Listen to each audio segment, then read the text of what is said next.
రాకాలోకంకి స్వాగతం. ఈ కంటెంట్ మీకు నచ్చినట్టయితే లైక్ చేయండి, మీ బంధుమిత్రులకి షేర్ చేయండి. ఇప్పటివరకు సబ్స్క్రైబ్ చేసుకోకపోతే సబ్స్క్రైబ్ బటన్ నొక్కండి, అదేవిధంగా బెల్ ఐకాన్ని కూడా నొక్కండి. మిత్రులారా, 1971 యుద్ధంలో ఘోరంగా చిత్తుగా ఓడిపోయిన తరువాత పాకిస్తాన్ భారతదేశంతో ఒక కొత్త యుద్ధ పద్ధతిని ఎంచుకుంది. అదేంటంటే బ్లీడ్ ఇండియా బై 1000 cuts. నేరుగా యుద్ధం చేస్తే భారత్తో గెలవలేం కాబట్టి భారతదేశానికి ఎక్కడికక్కడ ఒక్కొక్క చిన్న ఘాటు పెట్టడం, ఆ ఘాటు ద్వారా రక్తమోడి భారతదేశం ఓడిపోవాలి. ఆ రకంగా ఒక స్ట్రాటజీని ప్రారంభించారు. దాని పేరు బ్లీడ్ ఇండియా బై 1000 cuts.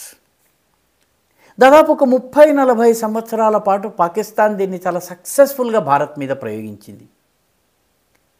కొంతమేరకు విజయం కూడా సాధించింది. ఎందుకంటే బలహీనమైనటువంటి ప్రభుత్వాలు ఉన్న కారణంగా కొన్ని రోజులు ఇష్టారాజ్యం కూడా చేసింది. అయితే ఇప్పుడు కథ తిరగబడింది. పాకిస్తానే సృష్టించినటువంటి పిల్లభూతం తాలిబాన్, ఆ తాలిబాన్ మరొక ఉపపిల్ల భూతాన్ని తయారు చేసింది. దాని పేరు తెహ్రీక్ తాలిబాన్ పాకిస్తాన్, అంటే అది పాకిస్తానీ తాలిబాన్. ఈ పాకిస్తానీ తాలిబాన్ ఇప్పుడు బ్లీడ్ పాకిస్తాన్ బై 1000 cuts. పాకిస్తాన్ని 1000 ఘాట్లు పెట్టి రక్తమోడిపోయేలా చేసేలా, రక్తమోడి చనిపోయేలా చేసేందుకు ఇప్పుడు పనిచేస్తోంది.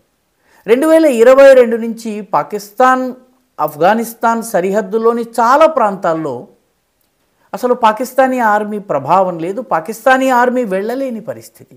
ఇప్పుడు తాజాగా ఆఫ్ఘనిస్తాన్ తోటి పాకిస్తాన్కి దాదాపు యుద్ధం అయ్యేటటువంటి పరిస్థితి కనిపిస్తోంది. డిసెంబర్ 24న పాకిస్తాన్ తెహ్రీక్ తాలిబాన్ పాకిస్తాన్ స్థావరాలుగా భావిస్తున్నటువంటి ప్రాంతాలపైన ఎయిర్ స్ట్రైక్స్ చేసింది. తన దేశంలో కాదు, ఆఫ్ఘనిస్తాన్లో. దీనిలో చనిపోయింది తెహ్రీక్ తాలిబాన్ పాకిస్తాన్ ఉగ్రవాదులో, తాలిబాన్లో కాదు, సగటు సాధారణ మహిళలు, పిల్లలు.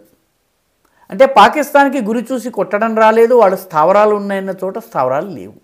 మొత్తం మీద సాధారణ సగటు వ్యక్తులు చనిపోయేటప్పటికీ ఆఫ్ఘనిస్తాన్ 28 డిసెంబర్ నాడు పలు అటాక్స్ చేసి పాకిస్తాన్ భూభాగం పైన దాడి చేసింది. ఆ తర్వాత తెహ్రీక్ తాలిబాన్ పాకిస్తాన్ కూడా పాకిస్తాన్లో తన దాడుల్ని వేగవంతం చేసింది.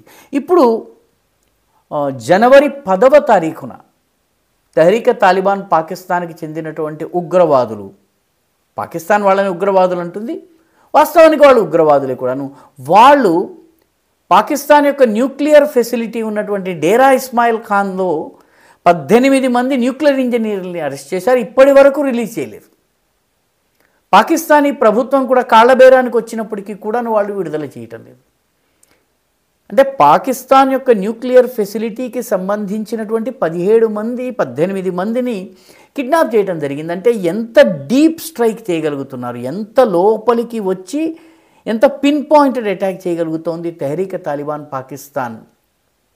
పాకిస్తాన్ దాన్ని నియంత్రించలేకపోతుంది. ఈరోజు సరిహద్దు నుంచి పాకిస్తాన్ చెప్పేటటువంటి సరిహద్దు డ్యూరండ్ లైన్ ఏదైతే ఉందో, ఆ డ్యూరండ్ లైన్ నుంచి 5 కిలోమీటర్ల లోపల వరకు తెహ్రీక్ తాలిబాన్ పాకిస్తాన్ తన యొక్క సైనిక అవుట్పోస్ట్లను ఏర్పాటు చేసింది. అంటే ఎఫెక్టివ్లీ బంగ్లాదేశ్ బార్డర్ ఏదైతే ఉందో, పాకిస్తాన్ ఆఫ్ఘనిస్తాన్ బార్డర్లో ఒక 5 కిలోమీటర్ల బార్డర్ పైన పాకిస్తాన్ సైన్యానికి కానీ ప్రభుత్వానికి నియంత్రణ లేదు. అక్కడ తెహ్రీక్ తాలిబాన్ పాకిస్తాన్ ఆధిపత్యం ఉంది. 2023లో తెహ్రీక్ తాలిబాన్ పాకిస్తాన్ దాడికి దాదాపు 1000 మంది పాకిస్తానీలు చనిపోయారు. ఇందులో ఉగ్రవాదులు ఉన్నారు, ఇందులో సాధారణ పౌరులు ఉన్నారు, పాకిస్తానీ ఆర్మీ అండ్ పోలీస్కి చెందినటువంటి వ్యక్తులు ఉన్నారు. 2024లో 2526 మంది చనిపోయారు. ఇది 2016 తర్వాత హయ్యెస్ట్ ఫిగర్. అంటే పరిస్థితి అత్యంత దారుణంగా ఉంది అన్నది అర్థమవుతుంది. తెహ్రీక్ తాలిబాన్ పాకిస్తాన్ 2007లో సృష్టించింది. బెనజీర్ భుట్టో అయితే ఆఫ్ఘాన్ తాలిబాన్లను సృష్టించినప్పుడు వాళ్ళు నా పిల్లలు, నా బిడ్డలు, నా సంతానము అని చెప్పి పేర్కొంది.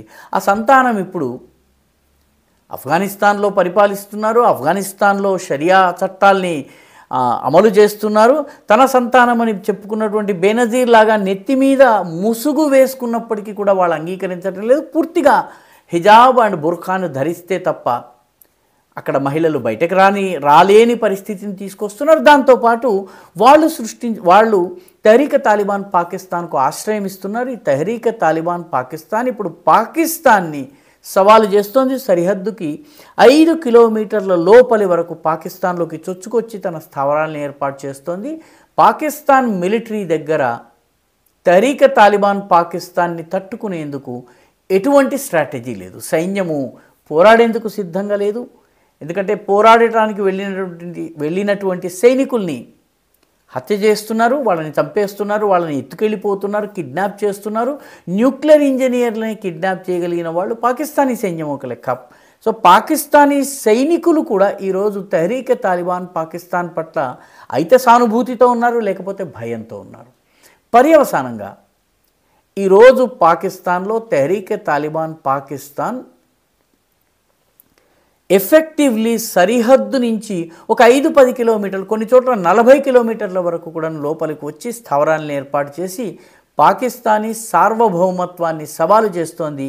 దీన్ని ఎదిరించేందుకు కానీ అడ్డుకునేందుకు కానీ పాకిస్తాన్ దగ్గర ఎలాంటి ఫార్ములా కానీ వ్యూహం కానీ లేదు. ఈ వీడియో మీకు నచ్చినట్టయితే లైక్ చేయండి, షేర్ చేయండి, ఈ ఛానల్కు సబ్స్క్రైబ్ చేయండి. మీ అభిప్రాయాన్ని కమెంట్ల రూపంలో తప్పనిసరిగా పంపించండి.